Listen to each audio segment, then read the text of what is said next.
If you're here because you want quick tips and tricks on how to get success, a simple 3 to 5 step rule that's going to get you all the success you want in this world, then this page isn't for you.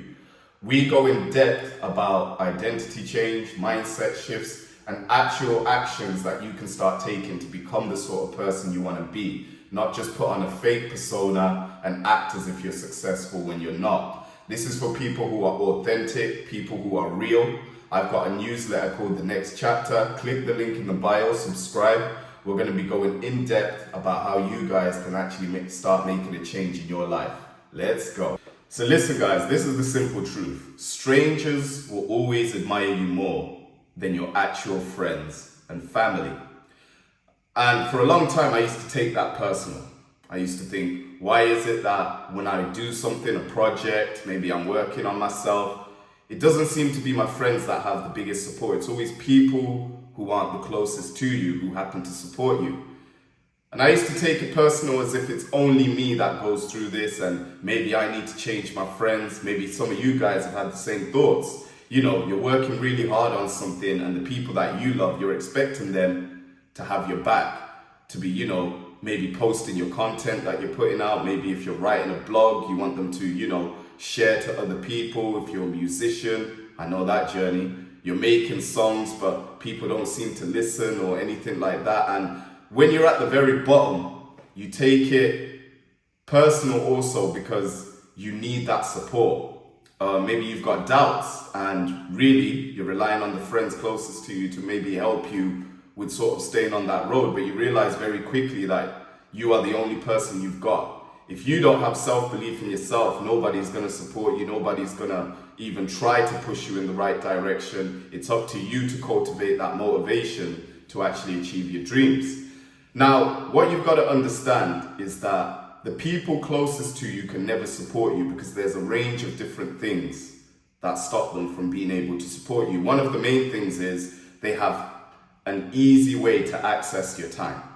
And when people have access to you, what happens is you stop them from having imagination to be able to create an idea of who you are. They can't project confidence on you. They can't project your success onto you because they see you for who you are. They have more of a realistic perception of you, and people tend to admire those that are unfamiliar. This goes with things, places, people, and all sorts of things, right? So I'm going to give you guys an example. When I was in my late teens to early 20s, I became a nightclub promoter in London City. So not your average nightclub where you guys go out, drink lots of alcohol, you get drunk, and you get blackout. No, these were sort of VIP nightclubs. In UK, it's called Mayfair, right? A prestigious area in the city where the biggest table spenders come and the most beautiful women come as well into the club. And as a promoter, your objective is simple. You get as many beautiful women in the club as possible. They will be treated with things like free drinks, VIP access, backstage access. If you're in a, quite a big town or big city, then you know what I'm talking about. These clubs that not everyone has access to. And also the other objective is to make sure that you get table spenders, people with big bucks who are going to spend money, whether it's to impress the women, whether they're just trying to relax, but essentially they are the people that are funding the club. And by having a load of beautiful women in the club, you attract the audience that will spend money to get away from everybody else. And these clubs were really difficult to access. It was typically a guest list and a table list of who's going to be the table spenders for the night. And you would have to do pre-bookings for some clubs. Some clubs you could just, if you had enough money on the door and you offered enough, you could get in. And there was a number of promoters in these clubs, and each of us would have a guest list, a group of people who were bringing to the club, and there would always be somebody on the door, whether that's a man or a woman. And this person on the door, their job was simple. Don't let in people that will ruin the image of the club. The club had an image to keep up. See, these clubs were able to bring in celebrities, athletes, people at the highest levels of life into that club, even royalty in some cases. I'm not going to say names of the people I saw in the clubs because I'm not trying to get sued in my early days of YouTube, guys. Come on. Now, this door person here, essentially when let's say I invited 6 girls to the club, they would get to the front, person would ask them who they come with, and they might say my name. And that door person would look them up and down and decide whether or not they're good looking enough to get into the club. That's pretty much the blueprint of these places. There's a science to it, there's a reason for it, and of course it always worked in their favor because one, they didn't want to let in the wrong crowd, because when you own a club in the city of London, if one fight happens, the wrong people get in and sort of, things like people arguing and things get physical, that can lead to you losing your club license. So first of all, for a safety precaution, they had to do that.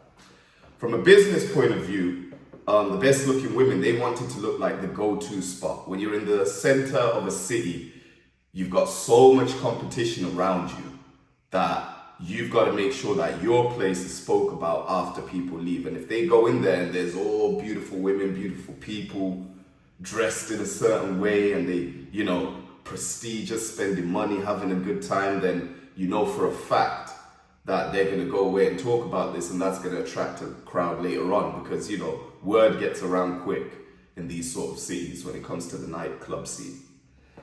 And the other thing they had is very high standards. In order to get into these places, you had to dress top notch. If you're a guy, unless you're a club promoter, you couldn't come in with just a t-shirt, jeans, polo. Club promoters did, because we frequented the clubs. We can't come in suits all the time. Some club promoters made the effort. They made sure to come in suits every single time. But they had high standards to make sure that the women dress smart and the men dress smart as well. You come in looking like money. You come in as if you're trying to impress people. Dress to impress is basically, long story short, what they wanted you to do. Now, when I worked in these nightclubs, a lot of the times I would have women come in and men get in. But sometimes there will be times when women wouldn't get into these clubs. Now, you gotta remember, in the heart of the city of London, there is multiple bars and clubs these women would have no issue getting access to. In fact, if they moved from my club to another club, showed up the way they looked when they came on my guest list, they would get in the click of a fingers. The club bouncers would literally pull up the rope and let them in immediately. But when it came to my club, every here and now, they would get rejected.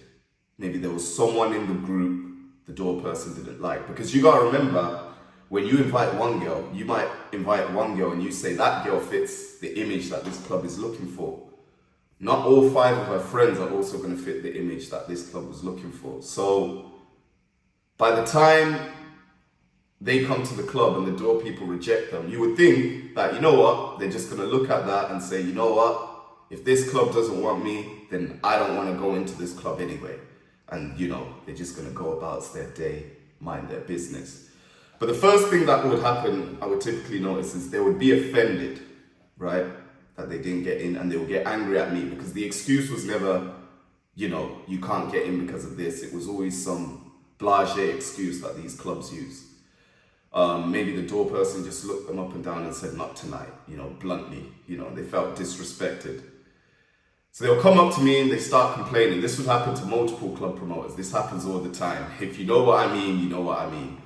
They're really angry at you. You now have to find an alternative place for them to go. But some of them would, take it on the chin, walk away from the club and be fine with that. And typically the ones that I personally spoke to would be, because I would always prepare them for the club rules. I would tell them, listen, come early. These places are in demand. And if they see a crowd that they think will be a better fit than you, they're just going to let you. This is just how it is. I can't change it.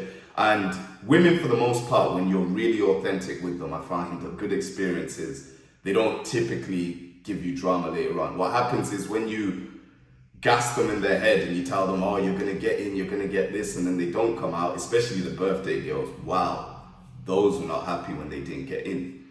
But anyway, when they didn't get in, I thought to myself, okay, they're going to go away to this next club that I give them, and then that's it now. They're never going to text me again. They're never going to want to go to this club. And some of them would say that to me. Tino, I never want to go to this club again. I'm tired. This was rude. I bought all my friends. It's embarrassing. We paid money for this dress. Blah, blah, blah, blah, blah, blah, blah. And I would think, man, I'm never gonna hear from this girl again. She's gonna tell her friends the experience she's had with me. And it's just bad for your reputation, man, because it's never on the club. They complain on the promoter. But it's always funny because after a week or two, these people who didn't get into the club will try again. Maybe it's through me, and this time they're coming with a different set of friends. They know the rules now a little bit more and they get in. Maybe they go through a different promoter. Maybe they wait a few months and then they come back on their own thinking that maybe if they don't say my name, they're gonna get in. Or maybe they go in with one of their friends who has money to buy a table and actually get in. But either way, they return to this club. And this club, in their eyes, disrespected them, turned them away, didn't give them access to their time. And they still came back to try and get into this club. And that's funny because that teaches you something about human nature. If you look at celebrities, people in the public eye, they all have the same thing, and something that makes us admire them is that they're not easy to access. And because of that, they're valued. There's a value put on them, a perception we have of them because we can't get access to them easily. When we're around them, we're a little bit nervous. We're excited to be there. And this is the effect that I would see in the clubs. You know, if you think of a luxury brand, whether that's Rolex, Versace, Gucci, Balmain Paris, whatever it is, all those brands have one thing in common, these luxury brands, which is they're very difficult to access. Not everybody is let into the club, if you want to say that. And because not everyone is let into the club, the people that do get in have a deep appreciation, and the outsiders want to be a part of that, because something that you feel you're not a part of, you naturally want to be a part of. Now, I want you to take that metaphor and look at your friends. You're similar to the club that everybody can get access to. Yes, they like you. From time to time, they reach out to you. But because you're so easy to access and your time is so easy for them to get your attention and everything like that, they don't really admire you the way that they would admire someone that they're unfamiliar with. See, someone they're unfamiliar with, they get to use their imagination. If they see them talking about their journey and they relate to them, they project how they see that person or that person. Look at the way he speaks. So confident. Got so much charisma. But with you, they know your story. They know you've been wearing that t-shirt for the last 2 years. They know your outfits. They know your jokes already. They know your sense of humor. But when somebody else says it, they admire them through the lens of what they're able to project onto them. Their imagination creates that person's story. And because they don't have access to these other people, they also admire them. Similar to a nightclub, similar to that experience that I had. And if you not necessarily cut out your friends, I don't think you should ever cut out your friends, but when you begin to work on yourself, because we talk about deep level identity change, I'm talking about health, wealth, and relationships. Everything is sort of worked on when you sort of go down this path, because we're working on your personality, your character, your mindset, your habits, the person you are, the person you want to be in the future, and you're constantly moving towards that, becoming the sort of person you admire, not just trying to do tips and tricks. And I talk about this all the time in my newsletter.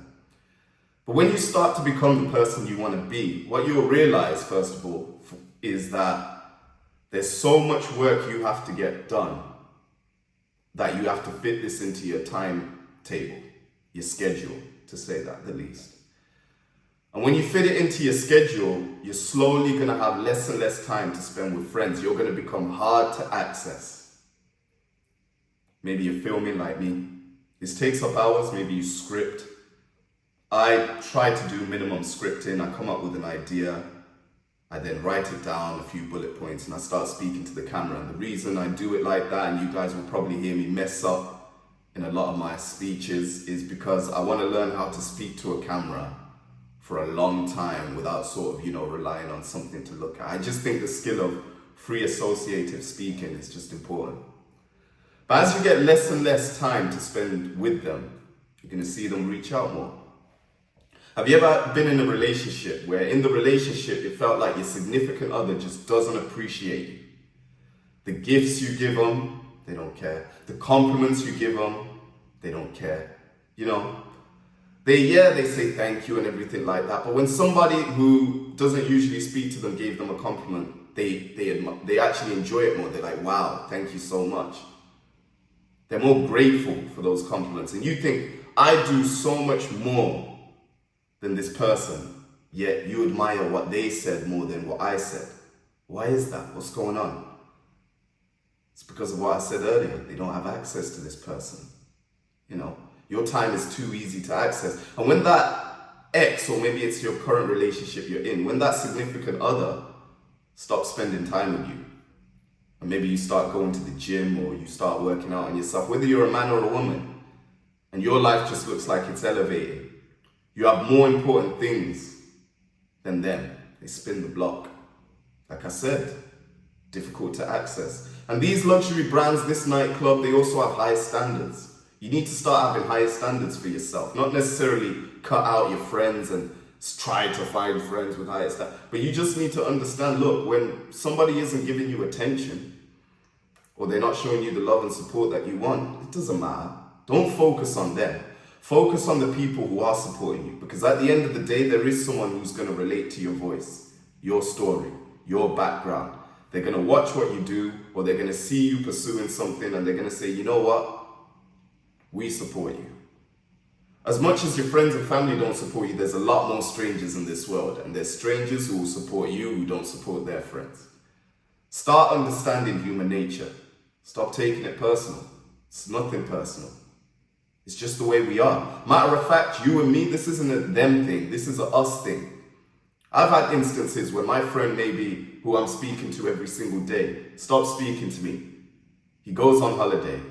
I'm seeing the Snapchats, girls, champagne, all sorts of things. And I'm thinking, wow, I wish I was there. I wish I went with him. Popping up to him every day. Wow, I wish I came, this. And I never used to pop up like that when I was speaking to him every day.